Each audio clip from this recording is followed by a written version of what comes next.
such a nice thing. It was a nice gesture and a nice little treat. I had a really hard month with a lot of things going wrong. And then when this came up, it just kind of gave me a little bit of like a happy moment. And I really appreciate it.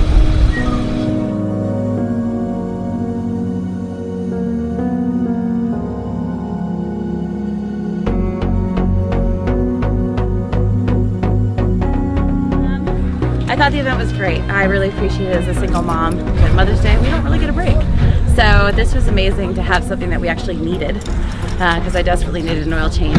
And it was amazing fun for my daughter to meet a bunch of people. And yeah, we're looking forward to coming back here because now we actually have somewhere we can go with her. So met a lot of new friends. It was great. And thank you to all the volunteers who put in their efforts for today.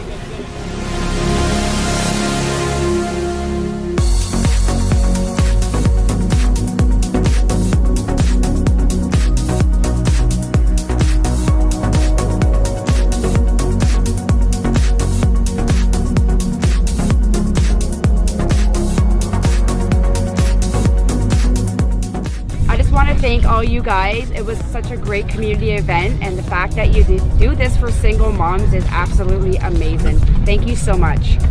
What did you like best? Playing Play-Doh and having fun running.